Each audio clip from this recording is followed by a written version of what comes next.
죽음을 앞에 두고 야곱은 자기들에게 불러 모아서 축복을 하는데, 그 축복하는 내용을 가만히 들여다보면은 일상적인 축복과는 그 성격이 참 다른 것이었습니다. 뭐가 다르냐? 1절에서 보면은 야곱은 자식들을 불러 모으면서 자식들에게 후일에 당할 일을 알려줄 것이라고 그렇게 말합니다. 후일에 당할 일을 지금 이렇게 이야기하겠다는 것입니다.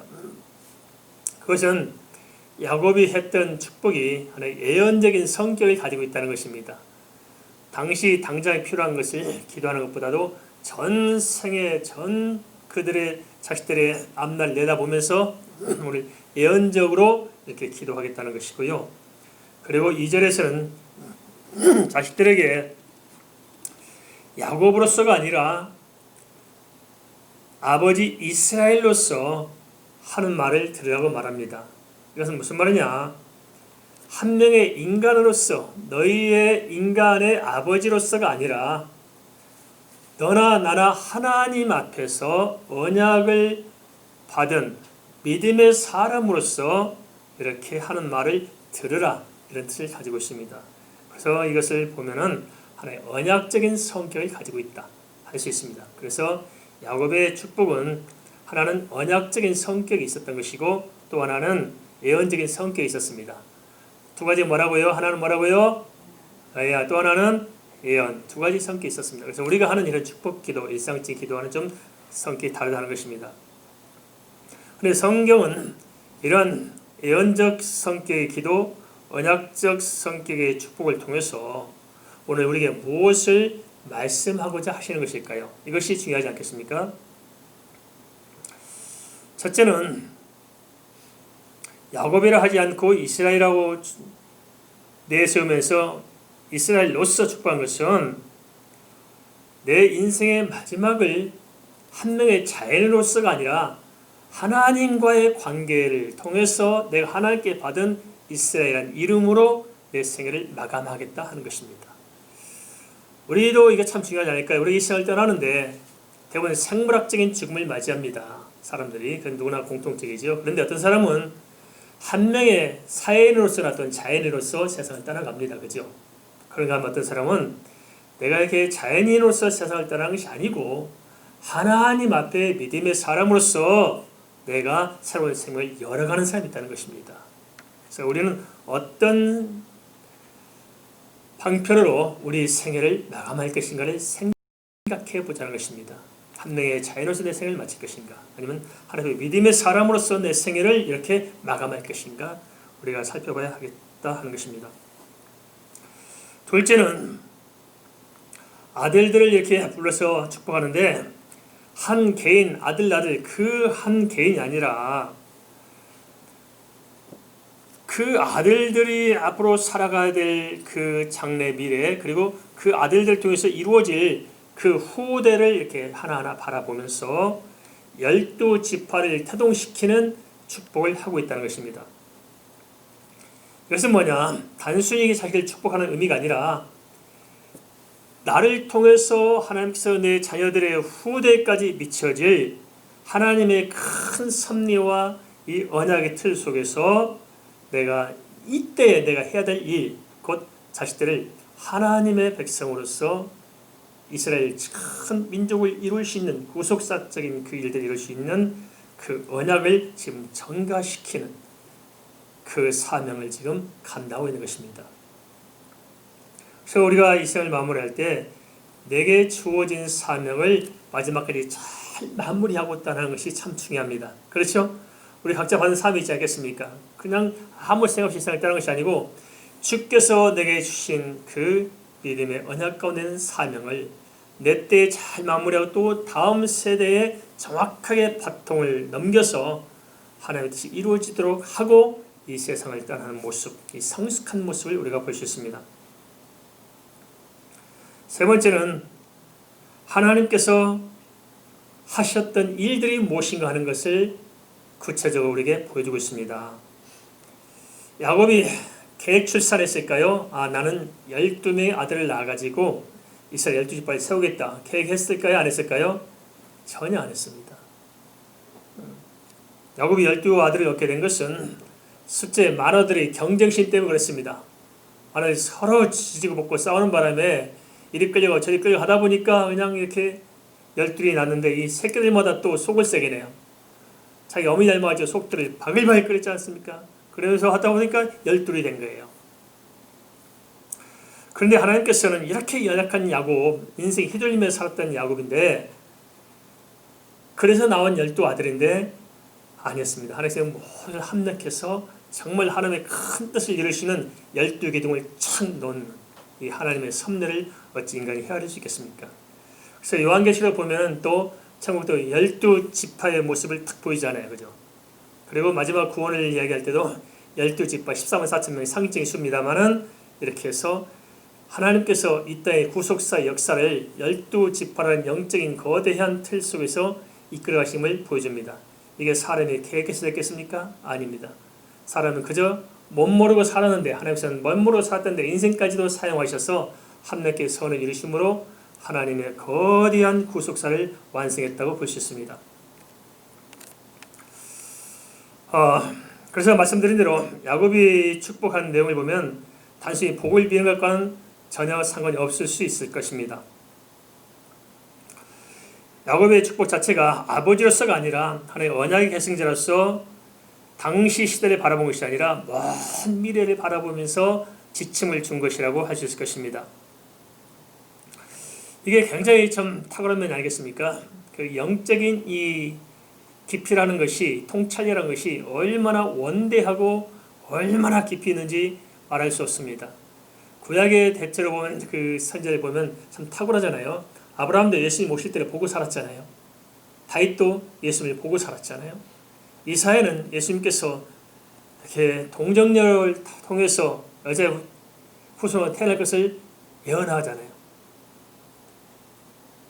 그리고 말씀드린 대로 에녹은 예수의 초림이 아니라 예수님의 재림을 보면서 하나님 앞에 살아가잖아요. 이들의 이 영적인 통찰력, 깊이라는 것은 상상할 수 없는 것입니다. 그런데 이들만 그런 것이 아니라 오늘 우리도 그렇지 않습니까? 우리도 우리 생에 내일을 보고 살거나 우리 일생을 보고 사는 것이 아니고 우리 역시 믿음 안에 있기 때문에 이 지구촌의 모든 역사를 뛰어넘어서 항차 재림 오실 주님을 보면서 또 그걸 뛰어넘어서 영원한 천국, 영원한 세계를 우리가 지금 바라보면서 살고 있지 않습니까? 이게 사실 영적인 통찰이 가진 사람만 이걸 보고 사는 것이지 이게 없는 사람은 그냥 고작이야 내일 고작이야 뭐 바로 주어진 일만 보고 살게 될 것입니다. 이 야곱은 그런 일에 있어서 우리보다도 훨씬 깊이가 있고 훨씬 탁월했다는 것을 성경을 통해서 알 수 있습니다. 그래서 야곱의 12자기를 축복한 내용을 봐도 좀 다른 게 있습니다. 그래서 하나 보면 원칙이 있다는 것을 알 것입니다. 쭉 말씀을 쭉 이렇게 상고하면 그냥 한 것이 아니라 그냥 두 가지 뚜렷한 원칙을 가지고 축복을 하는 거예요. 그 원칙이 뭐냐? 하나는 총체적으로 그 사람이 누군가 하는 것입니다. 누군가. 어떤 사람이냐, 도대체 누구냐 하는 것에 대해서 이렇게 관점이 있고 또 하나는 두 번째는 뭐냐면은 그 사람이 자식들이 어떻게 일생을 지금까지 살아왔느냐 하는 것을 딱 보고 있습니다. 그래서 하나는 그 사람 자체, 하나는 삶. 두 가지를 딱 보면서 이렇게 축복하는 것을 성경이 기록하고 있습니다. 그래서 예를 들면 르벤의 경우는 장자였잖아요. 그런데 르벤의 장자권을 인정하지 않습니다. 만일 르벤의 장자권을 인정했다면 어떻게 될까요? 르벤이 아버지 침상에 올랐어요. 그런데 그런 르벤이 힘을 얻고 더 막강해지면은 르벤의 장래는 어떻게 될까요? 오히려 죄를 더 많이 범할 것입니다. 요즘에 그렇잖아요. 정말 이렇게 거듭나지 않은 사람들이 축복을 받으면 그 축복의 재물을 가지고 범죄하는 데 많이 씁니다. 한국을 이렇게 자본주의를 가리켜서 천민자본주의라고 비판들 합니다. 우리는 뭐 천민자본주의다. 한국은 왜 천민자본주의냐? 한국의 이 모든 부와 이 모든 하나님의 축복을 가지고 결국 어떻게 하느냐? 철저히 타락하고 철저히 인간 이기심만 만족한 쪽으로 흘러갔기 때문에 빈부격차가 심해지고 오히려 부조리하고 불합리한 것들이 너무너무 많이 깔려있다. 우리는 경제 성장과 비례해서 아주 우리가 그 감당할 그 뒤에 찌꺼기들이 너무 많다. 환경도 얼마나 파괴했는지. 서구사회가 몇백 년을 걸쳐서 오염시킬 이것을 우리는 한 20년만 다 오염시켜 버렸잖아요. 한국, 그죠? 온통 뭐 요즘 시골에 가도 뭐 시냇물을 뭐 우리가 가서 들어가서 씻을 수 있어요? 아니에요. 예전에는 내과 물로 마시고 살았어요. 논쪽 물로 마시고 살았다고요. 그렇게 환경 오염이 안 됐는데 지금 엉망이 됐죠. 인간의 탐욕, 이게 보통 문제가 아니죠. 그래서 그 변하지 않은 사람이 세상적으로 잘 되면 잘 될수록 이건 저주가 된 것입니다. 그래서 누변의 장자권을 싹 중지시키고 흩어지도록 만들죠. 모여서 범죄할까 싶었어요. 그 다음에 시몬과 레위도 그렇습니다. 둘이 모여서 할례하게 하고 세겜족속을 다 칼로 붙여 죽였잖아요. 아주 무서운 사람들입니다. 그래서 야곱도 알지요. 내 새끼들이지만 이것들은 도대체 인간이 아니다. 이것들은 아주 무시무시한 족속들이라는 것을 보고 있었던 거죠. 그런데 인격과 그들의 삶의 모습을 통해서 볼 때 이들은 내버려두면 안 되는 것입니다. 그래서 무엇이 축복이냐? 잘대로 하는 게 축복이 아니고 그들이 함께 모여서 그냥 또 악한 짓을 또 버리지 못하도록 뿔뿔이 흩어놓는 게 이들을 위한 축복이 된 것입니다. 그래서 결국 그들이 흩어지도록 기도하죠. 흩어지도록. 오히려 세상 것을 다 뺏어가도록 이렇게 반대로 기도해 놓습니다. 그래서 시몬과 레위가 흩어져 버리기 때문에 흩어져서 힘을 못 받잖아요. 그 레위는 얼마나 악랄했어요 또요. 그러니까 레위는 어떻게 만듭니까? 나중에 레위를 뽑아서 제사장 족속으로 만들었습니다. 그래서 기업도 하나도 없죠. 레위는 없고 제사장으로서 살아가도록 이렇게 만듭니다. 참 아주 무서운 족속을 제상을 삼은 것 같아요. 그래서 저희 가끔은 생각합니다. 참 하나님께서 지금도 이것이 그대로 적용되면 진짜 가만 내버려두면 대책 없는 인간들 뽑아서 목사를 만든 거구나 라고 생각합니다. 다른 훌륭한 목사님들은 다 아니지만 저는 그렇게 생각합니다.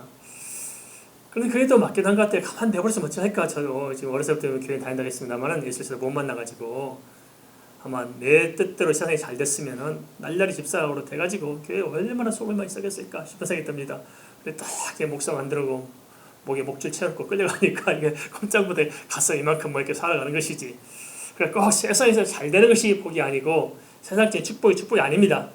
바로 야곱은 바로 이걸 했다는 것입니다. 그래서 그 사람이 어떤 사람이냐, 도대체 내 새끼들 어떤 족속들인가 그것을 보고 또한 사람은 삶을 보면서 미래를 바라보면서 어떻게 해야 하나님 앞에 바로 살아가게 할 것인가 하는 관점에서 복을 빌었다는 것입니다. 이게 중요하죠.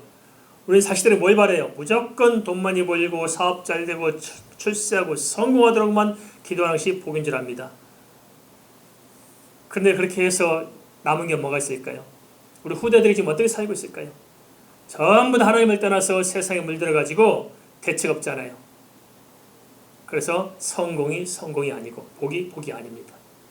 정말 하나님 편에 볼 때 신실한 믿음의 사람으로 길러내는 것이 중요하고 하나님의 언약 가운데 살도록 만드는 것이 복인 것이지 세상에 잘되게 한들 뭘 그 유익할까요? 그죠? 네, 반대로 참 잘돼서 이렇게 참 하늘 잘생긴 사람이 있다면 참 훌륭한 경우죠. 그죠? 대다수가 그렇지 못한 경우가 너무 많습니다. 있지 않은 하나의 충격적인 일들이 많잖아요. 저도 그런 게 떠오르더라고요. 뭐냐면 이렇게 없는 중에 부모가 자식을 공부시켜서 유학까지 보내서 의사 만들고 뭐 출사가 성공에 다 하는데 유산을 빨리 받고 싶다 해서 아버지를 몰래 죽인 케이스가 있었잖아요. 아버지를 죽여. 유산을 빨리 받겠다고. 돈 필요하다고.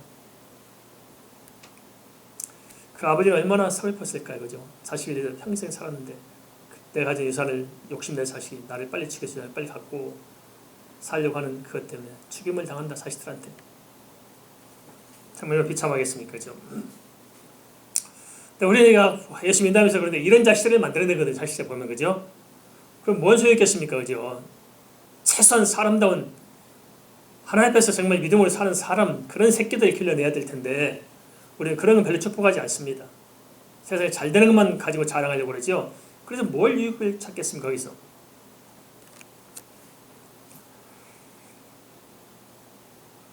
그래서 28절에 보니까 뭐라냐면 믿음의 분량에 따라서 축복했다고 이렇게 나옵니다. 그 사람의 인격과 삶을 통해서 드러난 그 사람의 믿음의 분량대로 지금 이렇게 복을 내는 것입니다. 이 점이 참 중요하지 않을까 싶습니다. 내 믿음에 의해서 나만 결정되는 것이 아니고 야곱이 했던 기도를 통해서 그 자식들의 후대가 결정되는 것처럼 우리 후대가 내 믿음에 의해서 결정될 수 있습니다. 동의하시죠? 가장으로서, 어머니로서, 아들, 아버지로서 내가 어떤 믿음으로 내 가문을 세우냐에 따라서 후대가 역사가 달릴 수 있다는 것입니다. 그 한 예로 보자면 다윗이 그렇지 않습니까? 다윗이 물론 실수도 많았고 허물도 많았지만은 다윗의 중심에 하나님이 계셨습니다. 다윗은 알죠. 다윗 중심에 보시다고 그러지 않습니까? 하나님께서. 그럼 다윗의 중심, 그 중심이 뭘까? 다윗의 마음인데 마음의 그 핵심이 뭐였을까요? 바로 언약의 예수 그리스도가 다윗에게 있었던 것입니다. 그래서 그 다윗이 그 예수 붙들고 살아온 그 믿음 위에 하나님께서 기름을 부어주시고 다윗을 생각해서 다윗의 후대에 복을 주셨습니다. 그래서 이스라엘이 두 나라로 나눠지잖아요. 북이스라엘, 남유다로 나눠졌는데 하나님께서 왜 남유다를 남겼냐면 다윗을 생각하사 다윗의 왕국을 보존해주고자 유다를 남기는 거예요. 그래서 남유다는 북이스라엘과 달랐습니다. 북이스라엘은 반역과 반역을 통해서 계속 이렇게 정권이 이양됐거든요. 남유다는 아니에요. 하나님 다윗을 생각해서 다윗의 후손, 다윗의 씨를 통해서 다윗의 왕권을 이어받게 하고 그 왕권을 통해서 누가 오냐? 예수 그리스도가 오게 하십니다. 다윗의 마음에 품었던 예수 그리스도가 다윗의 혈통을 통해서 이렇게 이 땅에 오시도록 하나님께서 다윗을 생각하는 마음이 당대가 아니고 전 역사 구속사를 통해서 이루어짐을 볼 수 있습니다. 그래서 우리가 이렇게 한 사람 야곱의 생애를 통해서 우리가 그냥 흘려갈 것이 아니고 이런 깊이 있는 성경이 왜 오늘 우리 이 시대에 우리에게 야곱을 보여줄까 하면서 생각하시고 그 야곱의 그 삶 속에 특별히 마지막 생애를 마무리하는 그 자리에서 우리가 하나님께서 하신 말씀을 들었으면 참 좋겠습니다. 야곱이 이스라엘에서 축복했던 것도 영적으로 참 깊어져서 자식들에 대한 하나님의 계획을 통찰하면서 기도하잖아요. 우리는 무조건 내 욕심 가지고 기도하려고 그래요. 야곱은 그거 안 했어요. 하나님께서 이루어 가실 큰 틀의 역사 속에서 아버지로서 자식으로서 또 그 후대를 내다보면서 어찌 해야 할까 하는 것을 보면서 하나님 언약대로 통찰하며 기도하는 모습, 이게 믿음의 참 성숙한 모습 아닐까요? 야곱의 자식들 중에서 주목해 볼 만한 사람인데 한 사람은 유다고 또 한 사람은 요셉입니다. 루벤은 불신앙적인 제약과 처시로 인해서 장자권을 상실했지 않습니까? 그럼 이 장자권이 어디로 갔을까요? 그 장자권은 유다와 요셉에게 계승되었습니다. 그럼 유다에게 계승된 장자권 어떤 것일까요? 그리고 요셉에게 계승된 장자권 어떤 것일까요? 또 하나 생각해 볼 것은 그럼 왜 유다와 요셉에게 계승되었을까 하는 것입니다. 다음 보세요.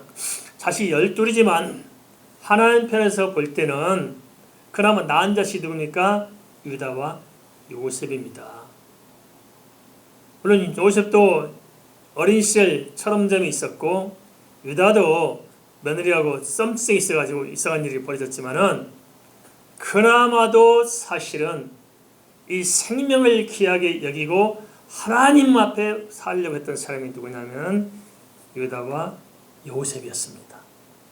하나님께서 그것을 아시고 이 르우벤의 이 장자권을 복을 누구에게 물려주냐면 한편은 유다로 물려주고 한편은 요셉에게 물려줍니다. 그래서 우리가 이걸 잘 깨달아야 됩니다. 하나님 안에서 영적인 이것을 우리가 깨닫고 영적인 복을 받는 사람이 또한 이 땅에서 하나님 편에 은혜 가운데 인도받을 수 있다는 사실들을 우리가 알아야 됩니다. 유다에게 계승된 장자권은 뭐냐? 사실 생업의 축복도 축복이지만은 더 놀라운 게 있었습니다. 뭐라고 말씀하시냐면 10절에 보니까 유다에게 실로가 오시기까지 모든 백성이 누구에게 복종해요? 유다에게 복종할 것이라고 이렇게 말씀해주고 있습니다. 그러니까 모든 전 형제가 누구에게 복종하냐? 유다에게 복종한다는 것입니다. 유다의 후손들에게. 그런데 성경 이것이 정확하게 이루어지거든요. 유다의 후손에서 누가 나오냐? 다윗 왕국이 세워지죠. 그리고 말씀드린 다윗 왕국을 통해서 유다가 멸망할 때까지 누가 통치해요? 이 유다의 후손 다윗 왕국이 전 이스라엘 이끌어가는 중심 키에 놓이게 됩니다. 야곱은 이것을 내다본 것입니다. 실록은 50까지 했는데 실록은 뭐냐? 이건 여러 가지 해석사 있지만 여기서는 오실 예수 그리스도 이야기입니다. 예수 그리스도. 예수 그리스도 오시기까지 누가 통치해요? 다윗 왕을 통해 통치합니다. 그래서 예수가 오셨죠. 그래서 이 땅의 모든 왕권을 통해서 하나님 나라의 왕권을 보여주고 있는데 다윗을 통해서 세워졌던 그 모든 왕권의 끄트머리에 누구시냐? 예수님이 오셔서 하나님 나라의 왕권으로 우리에게 보여주고 있죠. 그래서 다윗 왕권을 거기까지 끝내고 하나님 나라의 왕권이 시작됨을 우리에게 보여준 것입니다. 성경은 이렇게 치밀하고 철저하게 이루어진다는 사실들을 우리에게 알게 합니다. 그래서 마태복음 1장 1절에 보니까 아브라함과 다윗의 자손 예수 그리스도의 세계라, 정확하게 성경은 모든 언약이 성취됨을 우리에게 보여주고 있습니다. 이어서 요셉에게 이어진 장자권은 또 어떻게 성취됐을까요? 요셉은 형제들보다도 갑절의 복을 받습니다. 22절 이렇게 기록하고 있습니다. 요셉은 무성한 가지라, 곧 샘 곁에 무성한 가지라, 그 가지가 담을 넘었도다. 샘 곁에 심어진 무성한 가지라 뜻일까요? 샘의 물이 항상 솟아나기 때문에 가지가 메마를 날이 없어요. 그렇죠? 항상 하나님께 은혜로 공급받는 그 풍성함을 이야기해주고 있습니다. 왕성한 축복을 이야기해주고 있는데요. 그것만이 아니고 나가서 그 가지가 담을 넘었다고 이야기하고 있습니다. 그거 무슨 말입니까? 차고 넘쳐서 흘러 넘칠 만큼 그런 복을 받았다는 것입니다. 이게 요셉에게 준 축복입니다. 자, 이걸 보면서 우리 성도들이 그럼 이렇게 했으면 좋겠다. 오늘 오신 분들 이렇게 되길 주의로 축원드립니다. 요셉처럼 무성한 가지, 샘곁에 무성한 가지가 되되 담을 넘어서 풍성하는 축복이 오늘 우리에게 성취되길 바랍니다.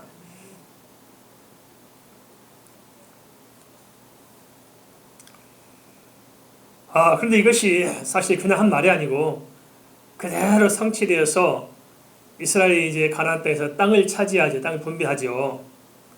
그런데 이대로 성취됩니다. 장자들은 원래 2배를 받잖아요. 그런데 루벤이 뒤로 쳐지고 요셉이 이 분깃을 받습니다. 그래서 요셉은 다른 형제들보다 2배의 분깃을 받습니다. 우리가 잘 아다시피 이스라엘 들어가면서 레위 지파가 빠져서 지상 지파로 빠져버리죠. 그러면 11지파가 남죠.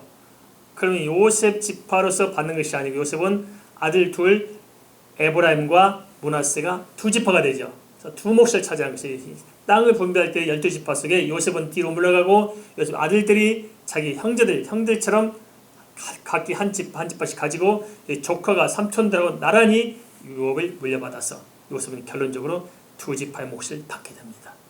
이것이 하나님 말씀하신 그대로 요셉을 주신 이 야곱을 통해 주신 축복대로 이루어진 것입니다.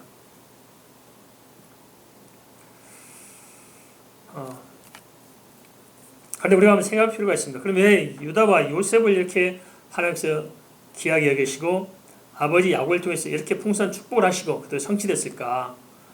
말씀드린 대로 그래도 그들은 2가지가 남달랐습니다. 그게 뭐냐? 믿음의 사람이었다는 것입니다. 유다를 보세요. 자기 생명을 걸고 정말 아버지를 지키고 형제들을 지키려고 하는 모습을 볼 수 있습니다. 그리고 유다 때문에 요셉이 또 안 죽고 살잖아요. 결정된 순간에 항상 어디에 서냐면 하나님 편에 삽니다. 유다가 이런 모습을 잘 볼 필요가 있고, 그래서 유다가 살아온 삶도 실수도 있었지만 그래도 하나님 편에 살려있던 모습이 보였고요. 요셉도 보십시오. 요셉이 참 그런 억울한 일 당했지만 끝내 다 형제들 품고 누가 뒷감당해요? 요셉 실제 장자다운 면모로 형제들 다 뒷감당해 주죠. 그 믿음과 그 삶의 중심을 보시고 하나님께서 결국은 이 땅의 것과 영원한 것을 통해서 복을 내려주십니다. 이걸 보면 참 우리가 야곱의 생애를 통해서 어떤 사람으로 이 세상을 살아야 할 것인가를 한번 생각하게 합니다. 성경 인물 중에서 마음에 와닿는 사람을 한번 생각해 본다면 누가 있을까요? 어떻습니까? 나는 성경 인물 중에 참 되게 마음에 와닿는다 하는 분이 있다면 누가 제일 와닿습니까? 저는 개인적으로 그런 것 같습니다. 개인적으로는 신약성경에서는 마가가 제일 와닿습니다. 가슴에 마가 참 와닿고, 구약성에서는 요셉이 제일 와닿아요. 왜냐? 둘 다 시력이 뺀질뺀질한 사람들이거든요. 말은 듣고 뺀질뺀질하고 아주 야곱 인본주의 대가 있고, 마가는 정말 지 하고 싶은 데 가지고 다 팽개쳐 버리고 성교 갔다가 도망 나와가지고 싸움파이어 만들어 놓고 아주 애물단지들 있잖아요. 애물단지들. 근데 왜 그 사람들이 내 마음에 와닿느냐?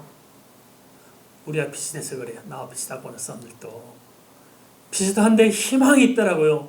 그런 사람들이 야곱을 보면 말이되는 너무 거룩하고 정말 뭐라 어떻게 할 말이 없을 만큼 대단한 영적 깊은 통찰력 가지고 정말 멋진 모습으로 한 생을 마감했잖아요.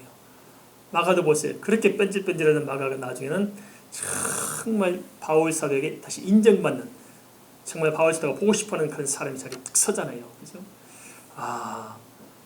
실수와 허물이 있었지만 끝내 그 실수 허물 딛고 일어서서 하나님의 사람이 된 모습이 참 마음에 와닿더라고요.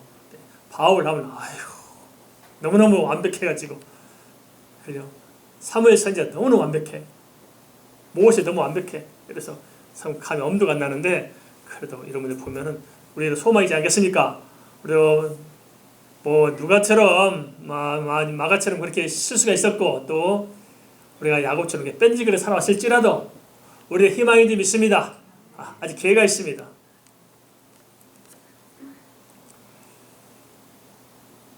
어떤 사람은 성녀로 시작해서 육체로 마치는 사람이 있습니다.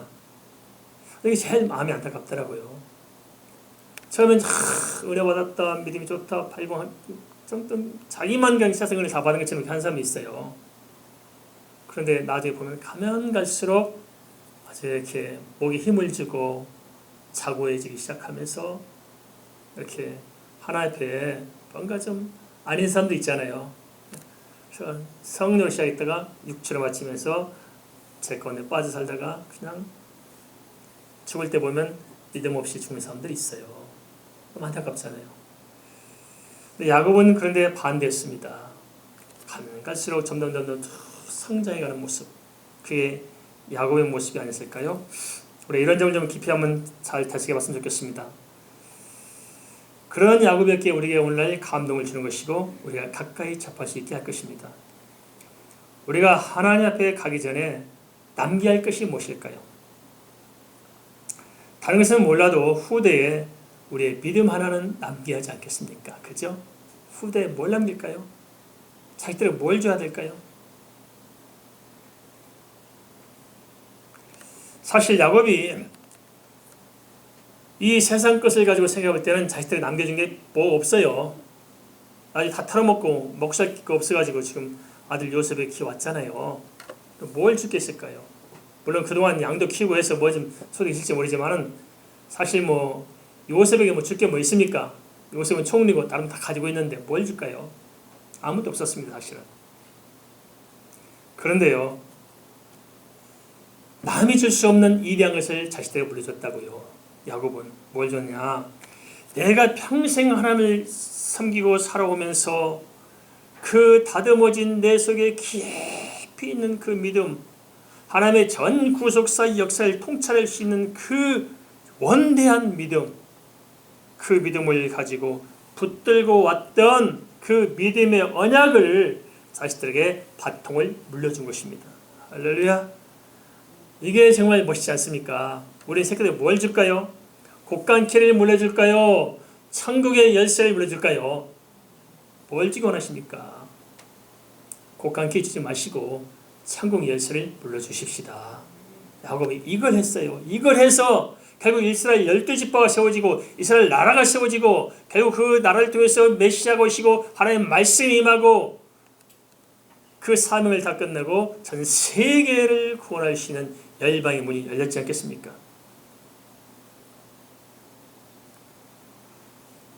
인간적으로 볼 때는 참 연약하고 미약했지만은 그러나 그가 야곱이 아니라 이스라엘로서 하나님의 믿음 안에서 언약을 붙잡았을 때 그는 대단한 인물이었습니다. 엄청난 사건을 벌여져 놓고 한 생을 마감했던 것입니다. 그래서 우리가 사람을 이렇게 애모로 취하지 말아야 되는 거 아닐까요? 애모로면 참 연약할 수 있어요. 우리도 그럴 것입니다. 우리가 연약하지만은 우리가 정말 이러한 믿음으로 이런 하나님의 언약을 붙들고 산다면은 내 당대뿐만이 아니라 전 후대를 통해서도 창대한 하나님의 역사가 일어날 줄 믿습니다. 야곱이 이 세상에 살면서 참 허물이 많았지만 마지막 결론은 하나님 앞에서 믿음으로 맺었습니다. 그래서 29절 33절 보면 축복을 마친 야곱은 자기들이 모두 모인 자리에서 뭘 말하냐면 매장지에서 다시 이혼을 합니다. 요셉에게 이야기해놓고 다시 자신들 모인 자리에서 함께 이야기합니다. 나를 햇사람 에브론 밭에 있는 굴에 우리 선조와 함께 장사라. 그것이 마지막 유언이었고 그 유언을 마치고 이제 숨을 거둡니다. 성경이 이 장면을 다시 기록한 이유가 무엇일까요? 그것은 야곱이 마지막까지 붙들었던 언약과 믿음을 바라보라는 것입니다. 야곱이 왜 굳이 그렇게 이스라엘 매장지를 찾았을까요? 그것은 그곳에 메시아가 올 땅이고 그 하나님의 언약을 받았던 아브라함과 이삭과 그 언약 공동체, 내 믿음의 사람, 내 가족, 내 선조들과 함께 그 언약을 내 가슴에 품고 내가 이 땅에서 내 생애를 마치고 싶은 것입니다. 야곱이 자기들을 축복할 때 야곱 족속은 너무도 미약했습니다. 그렇지만 믿음의 유산대로 세워졌어. 오늘 우리까지 이렇게 이어져 있지 않습니까? 이게 다 그 야곱이라는 사람의 기도를 통해서 축복을 통해서 이렇게 이어진 것입니다. 이제 말씀을 맺으려고 합니다. 우리가 이 야곱이라면 내가 이제 조만간 이 세상을 떠나야 한다면 우리에게 정말 소중한 것은 무엇일까요? 무엇이 소중할까요? 그러나 내가 이 세상을 떠나기 전에 내가 남겨야 할 것은 무엇이고 또 내가 붙들어야 할 것은 무엇일까요? 이 점을 좀 우리가 깊이 고생해 봤으면 참 좋겠습니다. 하나님께서 우리에게 사인을 주시죠. 가끔 요단강물이 티에 먹이죠. 요단강물이 머리에 티에 먹인 사람은 소갈머리가 빠지고 요단강물이 무릎에 티에 먹인 사람은 무릎이 아프고 어떤 사람은 허리가 아프고 그죠? 다 이게 요단강물이 우리에게 티에 먹이면서 사인을 보낸 겁니다. 강 건널 준비하라고 그죠? 그럴 때마다 우리가 생각하면서 그저 살 것이 아니고 그저 세상 휩쓸릴 것이 아니고 세상 일도 중요하지만은 더 넓게 더 그 인생 전체를 통찰해서 내가 이 한 생에 내게 주어진 남은 생애를 어떻게 살고 어떤 사람으로서 무엇을 하고 무엇을 남기고 무엇을 붙들고 내가 내 생애를 끝낼 것인가를 생각해야 합니다. 그래야 후회함이 없을 것입니다. 다 믿음의 사람을 하지만은 아닌 경우가 얼마나 많습니까?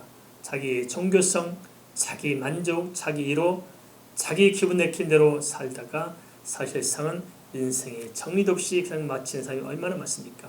근데 야곱은 참 이대한 점이 이걸 참 잘했습니다. 마지막 그 숙명까지 자기의 신앙을 잘 붙들고 살아가면서 정말 깊이 있는 사람으로서 또 하나님의 언약을 잘 바라보면서 후대에 하나님께서 보여준 모든 하나님의 계획과 섭리를 내다보면서 그 마지막 순간 자리에서 정확하게 자기 역할을 잘 마무리하고 한 사람의 믿음의 사람으로서 하나님의 나를 딱 하는 그 모습 멋있죠? 이게 진정 크리스천이 아닐까요?